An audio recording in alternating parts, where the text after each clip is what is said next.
James Bond heads to the heart of Syria to infiltrate a Russian encampment harboring a deadly weapon of mass destruction. We're going to talk about it in our review of James Bond 007 number 5 from Dynamite Comics. See you in 3. Welcome back to Comical Opinions. This is our review of James Bond 007 number 5 from Dynamite Comics. Let's take 60 seconds or less to recap what happened in the previous issue. James was reacting to red herring information he was being fed by the masterminds behind the theft of Project Stelvoda, and those red herrings were leading him to M, who he intended to confront, possibly torture, and maybe even kill. But it turned out to be a trick. M was in on it the whole time. They cornered the spies who were sent in to kill them both, tortured them, and he learned the very secret behind Stelvoda, which was it was the Russians the whole time. They allowed it to be stolen by the British intelligence so that the British intelligence could complete the research, and with the intention of some years later stealing it back. The Russians are playing the long game. That brings us to James Bond 007 number 5.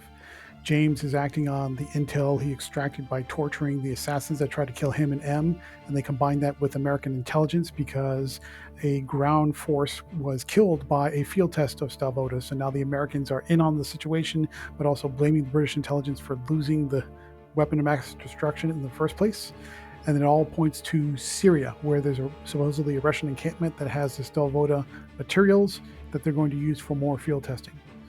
So Bond is supposed to head out there by himself, just recon, and then once he confirms the materials are there, he calls in air support from M and hopefully settle the entire matter.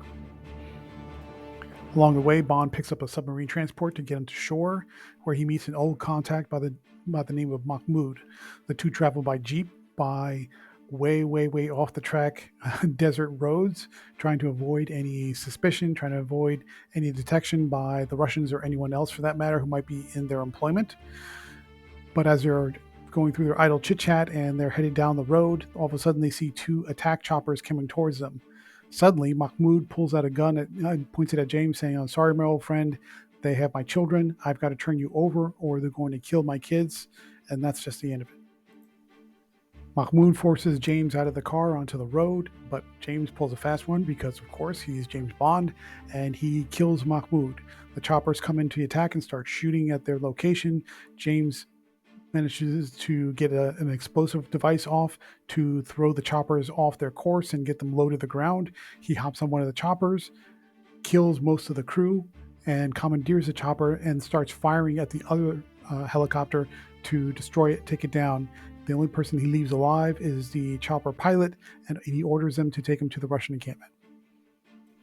When the chopper gets close to the encampment, James orders it down so he can leap out, but he throws a grenade in to kill the pilot and set the chopper off into an explosive ball of fire. The chaos brings all the people out of the encampment, and James uses the chaos and the melee to try and sneak around to search the encampment without anybody paying attention to him. He does find that, yes, indeed, the Stelvoda materials are there. He calls in the air support, but it's going to take some time for the airships to get there, and of course he gets discovered by a very large Russian. All right, so let's talk about the technical aspects, starting with the character development. Bond is quintessential Bond. Ennis knows his voice, knows his character, knows how he's smooth and confident and cool under pressure. You get all of that and then some. However, the interesting bit of character work that happens in this issue is a private one-on-one chat between M and Moneypenny, where M is sort of in a roundabout way questioning her about what she thought of the situation where it looked like he was going to be blamed for Stelvoda's theft because of his past involvement. And that conversation sort of ends in an uncertain way. So you don't know if possibly it'll create a rift between M and Moneypenny and Bond in the future, or if it brings them closer together, don't know. But that's an interesting little seed that's been planted for future storytelling. So moving over to the art from Rafa Labosco, it's solid, super solid. What's a little bit unusual about this particular James Bond story compared to recent ones that have been by Dynamite over the past couple of years is there's more blood and gore in this series than we've seen previously. You get impalements, you get headshots, you get all kinds of gruesome death, and it's not gratuitous. It doesn't feel out of place, but it's definitely more, I would say, closer to a rated R James Bond story, which is maybe over the top than what you're used to. But Lobosco handles it well. It looks good. It all works together, blends well. So visually speaking, super solid. Quick word about pacing and structure, because this is a pretty quick issue. And it's just paces smooth, brisk, lots of energy. Even when the quiet moments, for example, when M and Moneypenny are having their conversation, you get the feeling that they're having the conversation while things are happening simultaneously. So there's almost a constant state of movement. You feel like you're headed towards some direction.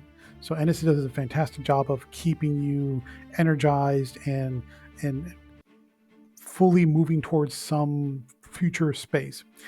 The structure, likewise, is also super solid, full of energy. You get Bond doing Bond stuff.